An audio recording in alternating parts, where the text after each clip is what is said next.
Okay, so in this instance we have a similar example, but we've just brought in the complication now into that previous example of a connected person so far as like an export second-hand good. Let's just write it as export second-hand goods.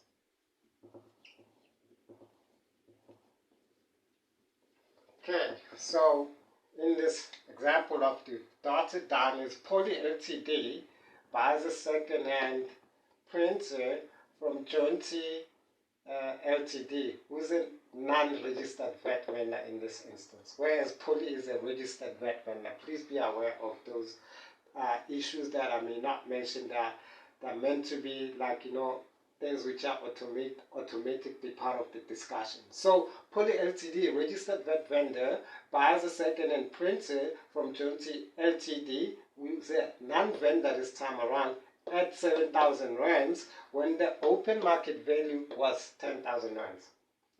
Poly Ltd claimed notional input VAT of the tax fraction, which obviously gave them notional input VAT of 913.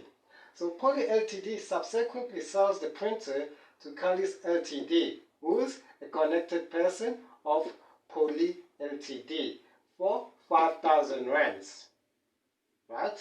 So Callis then claims input VAT of 652 because Callis and Poly are normal VAT vendors in South Africa, and that transaction would have just been a normal standard rated transaction. That's why these people were able to now claim 650 as the input VAT, over and above the fact that the connected person and the connected person rule goes on to say the open market value should be the actual price. But in this instance, we don't go into that into that instruction. So Callis then sells the machine to Ponting Ltd in Australia for 4,000 rands. So what would be the VAT consequences that arise as a result of this situation? So first of all, we said that we spoke about the details of the connected person to the initial buyer of the second-hand item.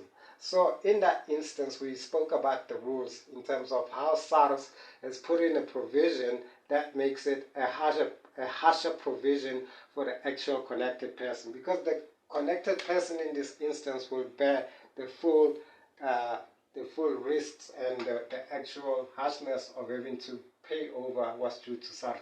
So what is it recognized on? So VAT output in this instance, to connected person, because he's the seller to the actual exporter, is based on greater of cost, original cost,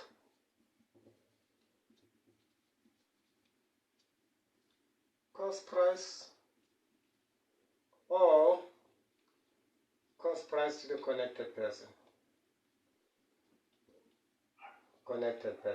So which values are we basically trying to look at? So the original cost price is the cost price that this initial asset was bought at. What cost price would that have been? That would have made it this cost price of 7,000 rand, which is the original cost price.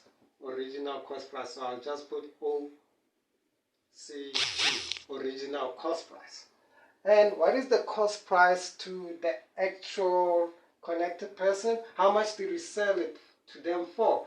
They bought this asset from Poly. They bought this asset from Poly for 5,000 rand. So this was like the cost price. So cost price to, so let's say cost price to the connected person. So let's just say price here because they have similar initials. So cost price to the connected person was 5,000 rands. So which is the greater between 7,000 rands and 5,000 rands? So the greater of the two is of course 7,000 rands, which is the greater. Therefore, we'd apply output VAT to source of the same, which we worked out already to have been 913. So output VAT would have equals to 913. What's coming. yeah.